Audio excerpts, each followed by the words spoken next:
Hey guys, what's going on? So, I want to welcome these 4 750 Shark Ion robots to the family.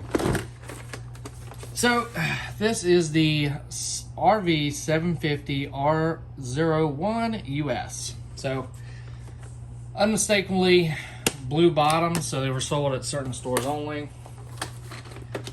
I got these 4 that need repair, and I don't know what that was, but didn't sound too good. Huh. Clip's hanging up on that one. So that might be what's wrong with that one. But let's find, this one. This one, you turn it on, it works. It'll run around, but it wants to do circles or stop and go back like it's stuck. First test I tell everybody to do. Push down on your wheels. Oh, darn. This one has a broken housing. So let's go ahead. We'll remove the battery, we'll remove the wheel, and we'll show you what kind of damage it is and what part you need. So, Husky makes a Torx set just like this. It's got everything you need, T10 and T15.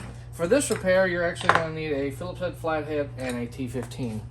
So what I mean is either a Phillips or a flat to open this up, and I should have grabbed Phillips, but whatever. Quick side note, guys, all the Shark robots, even if they have green batteries, the batteries are the same.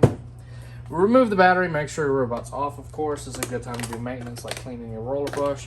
These 750s do have a different roller brush, so just be aware of that. Alright, whoops. Not lining up. I didn't get the cradle in on the other side. So I mean, they're a little different. You gotta line the mark up. Honestly, more of a pain, but they do seem to last a little longer. Alright, now we need a T15, but I have an adapter on my drill. So you can either use a Pittsburgh, a Stanley, something like this. You just have to hold the wheel down, get down to it, or get an adapter for your drill. Do not over tighten when putting back in. You will destroy the housing. And start slow if you have a drill attachment. Alright, that's like that. Rock it to the sides. This piece is broke, so it's going to come off. Down here we're going to have a wire attached to that. So pretty common issue right here. This housing is separated where the wheel goes in.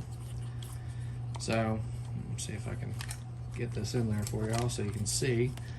So it goes like this, but it's broken out. You can super glue the metal rod on there for a temporary fix.